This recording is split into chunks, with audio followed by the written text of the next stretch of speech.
Hello everyone, welcome back to our channel statistics by Poonam. तो अब हम एस्टिमेशन में एक नया टॉपिक करने वाले हैं जिसका नाम है method of maximum likelihood estimator and their properties. तो हमने देखो एमएलई के बारे में तो पहले से पढ़ रखा है, बट अगर किसी बच्चे ने नहीं पढ़ा है तो अब हम करेंगे इसके बारे में डिटेल में, कोई टेंशन मत लो।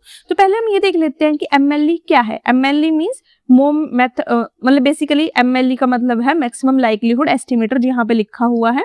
ठीक है, मैंने इसको शॉर्ट फॉर्म में लिख दिया है। ठीक है, तो इसमें लिखेंगे हम what is the method of maximum likelihood. ठीक है, तो the maximum likelihood estimator method, ये मेथड क्या है, is use to estimate the unknown parameters of a probability distribution based on sample data. मतलब हम इस चीज में भी क्या कर रहे हैं, अननोन पैरामीटर्स को फाइंड आउट कर, क्या पता वो म्यू हो, क्या पता वो थीटा हो, कोई भी हो सकता है unknown parameter of a probability distribution. आप मतलब समझ आ रहा है एमएलई किसके साथ काम करता है। एमएलई काम करता है हमारे प्रोबेबिलिटी डिस्ट्रीब्यूशन मतलब पीडीएफ और पीएमएफ्स के साथ। याद है सभी को, हमारे पीएमएफ्स क्या होते हैं जो डिस्क्रीट में यूज किए जाते हैं, मतलब डिस्क्रीट इन द सेंस जो हमारे p x is equal to x में फॉर्म में दिए जाते हैं, और पीडीएफ आपको पता है जो कंटिन्यूस में यूज किए जाते हैं, जो हमेशा एफ एक्स की फॉर्म में लिखे जाते हैं।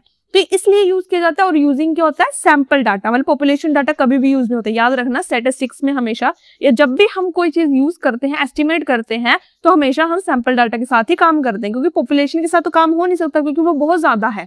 ठीक है, तो हमेशा हम थोड़े डाटा के साथ ही काम करते हैं, विच इज सैंपल डाटा, जो उसी से लिया होता है पॉपुलेशन से बेसिकली। ठीक है, अब इसको स्टेप्स क्या है एमएलई को फाइंड आउट करने के लिए। पहली तो बात यह है कि let assume the sample is x1 x2 up to xn, मतलब हमारे पास कोई भी सैंपल है from a distribution with unknown parameter theta. हमें पहले बता दिया गया है कि थीटा पैरामीटर को हमें फाइंड आउट करना है, अननोन है।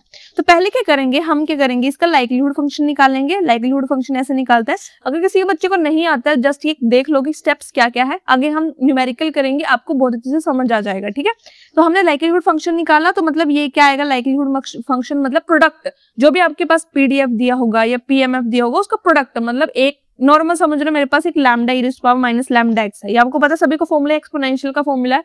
मतलब ये तो सिंपल दिया होगा, किसी चीज के लिए नहीं, मतलब इसमें x जो है वो सिंगल है, पर मैं बोल दूं x1 के लिए क्या होगा, x2 के लिए क्या होगा, बिकॉज यहाँ पर सभी चीज कांस्टेंट है, लैम्डा कांस्टेंट है, ई कांस्टेंट है, माइनस तो ऑब्वियसली नेगेटिव एक मतलब सिंबल है, बट x क्या है मेरा यहाँ पर रैंडम वेरिएबल, जो कि कहाँ से देख सकते हो, जो कि चेंज हो रहा है x1 up to x2 up to xn, मतलब इसकी वैल्यू तो चेंज हो रही है। तो यही चीज है कि जब हम इसका प्रोडक्ट निकालते हैं तो यही चीज क्या बताएगी, this is the product of the probability function, जो कि हमारा पीडीएफ हो सकता है या पीएमएफ हो सकता है ऑफ ऑल डाटा पॉइंट्स। इसके बाद क्या करेंगे, जब हमारे पास कोई चीज आती है उसका क्या निकालेंगे हम, लोग, मतलब जो भी हमारे पास ये आ गया लाइक्लीहुड फंक्शन, इसको मैं लगा दूंगी लोग पे। अब आप सोचोगे लोग पे क्यों लगाओगे, लोग लगाने की जरूरत तब पड़ती है, जैसे फॉर एग्जांपल मैंने अभी फॉर्मूला बताया था ये वाला, अब समझ रहे हो मुझे इसमें लोग लगाने की क्यों दिक्कत पड़ी, क्योंकि पहली बात तो ये है कि एक दूसरे से क्या हो रहा है, मल्टीप्लाई हो रहे हैं।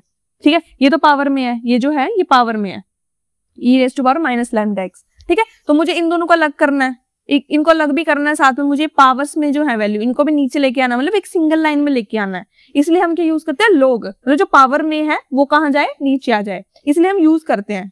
ठीक है, उसके बाद क्या करेंगे, हम उसको डिफरेंशिएट करेंगे, जो लोग वाली वैल्यू थी, ये वाली जो वैल्यू थी, इसको क्या करेंगे, डिफरेंशिएट करेंगे जो पैरामीटर हमें फाइंड आउट करना है। फॉर एग्जांपल मैंने बोल दिया कि मुझे लैम्डा, जो मैंने अभी बताया था, इसको मुझे समझ लो, मैंने बोला कि मुझे लैम्डा अननोन पैरामीटर है, मुझे इसकी वैल्यू चाहिए, तो मैं डिवाइड भी कैसे करूंगी, उसको डिफरेंशिएट भी कैसे करूंगी, विद रिस्पेक्ट टू लैम्डा। इसको करने के बाद मैं क्या करूंगी, जो हमारे पास वैल्यू आई थी डिफरेंशिएट करने के बाद उसको इक्वल टू क्या करूंगी, जीरो पुट करूंगी। जीरो पुट करने के बाद मेरे पास क्या आ जाएगी, वैल्यू आ जाएगी किसकी, अगर मैं लैम्डा के निकालना चाहती हूँ, लैम्डा क्या आएगी, थीटा, मतलब अननोन पैरामीटर, तो उसका आ जाएगा। अगर इसके बाद भी अगर कोई स्टेप्स कभी कभी पूछ लेते हैं, इसमें कोई दिक्कत नहीं है। अगर आपको इसकी मैक्सिमाइज या मिनिमाइजेशन फाइंड आउट करनी है कि कौन सा चीज आपको मैक्सिमम दे रहा है, मिनिमम दे रहा है, मैक्सिमम लाइक्लीहुड केस में, तो आप उसको डबल या सेकंड डेरिवेटिव भी कर सकते हो। तो ये चीज हम करेंगे नहीं, हम सिर्फ वहीं तक स्टक रहेंगे जहां तक हमें एमएलई मिल रहा है, जो हमारा मोमेंट मैक्सिमम लाइक्लीहुड फंक्शन मिल रहा है हमें, हम वहीं तक करेंगे। अब एग्जाम्पल देख लेते हैं। एग्जाम्पल है हमारे पास, हमें बोला गया है कि मैक्सिमम लाइक्लीहुड फॉर लैम्डा, मतलब फॉर लैम्डा समझ रहे हो, मतलब maximum likelihood estimator for lambda means हमें लैम्डा क्या है, अननोन पैरामीटर, मतलब हमें लैम्डा के थ्रू डिफरेंशिएट करना है। ये क्वेश्चन में दिया जाएगा, तो इस चीज से ध्यान में रख लेना, मतलब कौन सी चीज आपको दी गई है, समझ आया। अगर फॉर एग्जांपल यहाँ पर लिखा होता है एमएलई फॉर थीटा, तो मतलब आपको थीटा के थ्रू डिफरेंशिएट करना है, मतलब लास्ट में आपको थीटा की वैल्यू फाइंड आउट करनी है। अब इस केस में लैम्डा बोला गया, तो मतलब आपको लैम्डा की वैल्यू फाइंड आउट करनी है। अब दिया गया है इन एक्सपोनेंशियल, जहां पर आपका पैरामीटर क्या है, लैम्डा। इसके बाद आपने क्या किया, इसका पीडीएफ लिखा। ऑब्वियसली पहले तो आपको पीडीएफ चाहिए उसका, पीडीएफ या पीएमएफ, तो हमारे पास पीडीएफ आ गया। अब पहला स्टेप क्या था, लाइक्लीहुड निकालने का। तो हमने क्या किया, लाइक्लीहुड निकाला। मैंने क्या लिखा, l lambda is equal to product. Product means मैंने एक के निकाला, फॉर एग्जाम्पल मैंने x1 फिर plus lambda e raise to power minus lambda x2 up to कहां तक, xn तक, समझ लो। ठीक है, तो मैं ये क्या हो गया, एक दूसरे से मल्टीप्लाई हो गया ना, समझ रहे हो मेरी बात, मतलब प्रोडक्ट हो गया एक तरह का, मिल गया एक दूसरे के साथ। ठीक है, तो ये करने के बाद मेरे पास क्या है, product n i is equal to 1, मतलब अगर 1 के लिए होगा तो फिर ये प्लस हो जाएगा, 2 के लिए होगा तो प्लस हो जाएगा। ये करते करते मैंने क्या किया, लैम्डा क्या हो गया, एन, क्योंकि लैम्डा तो कांस्टेंट, अगर लैम्डा मैं प्लस करती जाऊंगी एन टाइम्स तो कितना हो जाएगा, lambda raise to power n, sorry multiply करती जाऊंगी तो क्या हो जाएगा, lambda raise to power n.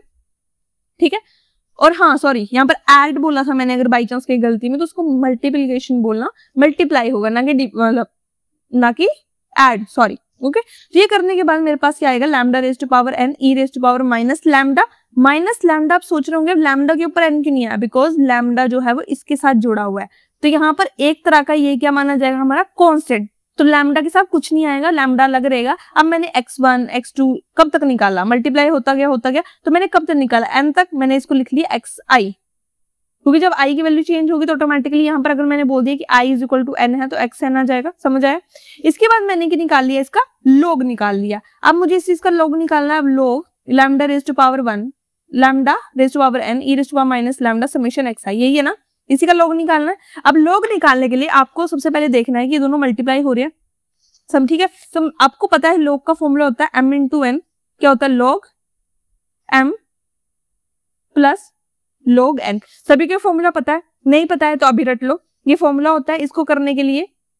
ठीक है, इसके बाद क्या किया आपने, इनको क्या कर दिया, प्लस कर दिया, तो ये बन जाएगा आपका log lambda raise to power n plus log e raise to power minus lambda summation xi। ये आपको यहाँ पर पूरा नहीं दिया गया है, कंप्लीट मतलब नहीं लिखा है मैंने, तो यहाँ पर मैं आपको समझा रही हूँ, तो ये समझ लो पहले बात। ठीक है, अब एक और फॉर्मूला होता है कि जब भी आपके पास log m raise to power n होता है, जैसे ये है, तो क्या होता है, ये n log m हो जाता है, जो भी पावर में होता है वो आगे मल्टीप्लाई हो जाता है और log m पीछे हो जाता है। तो इस केस में क्या हो जाएगा, n log लैम्डा, जो कि ये फर्स्ट वैल्यू बन गई। अब मैं इसको काट दे रही हूँ।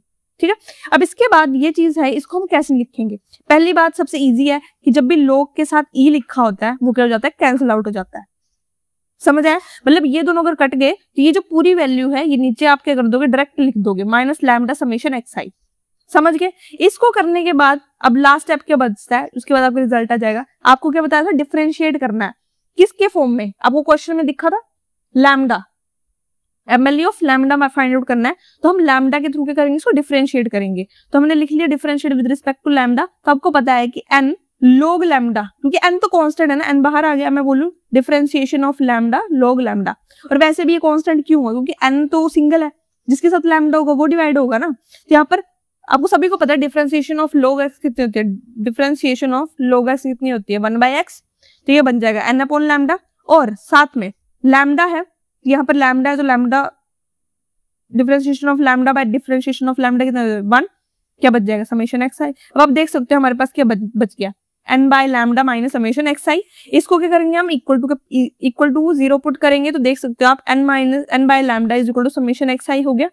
मैंने क्या किया, मुझे लैम्डा की वैल्यू फाइंड आउट करनी थी, मैं क्या कर रही, लैम्डा को वहां ले गई, इसको यहाँ ले आई, lambda is equal to n upon summation xi। अब कुछ बच्चों को देख के समझ तो आ गया, कुछ बच्चों को नहीं आया होगा, कुछ ये फॉर्मूला देखा है,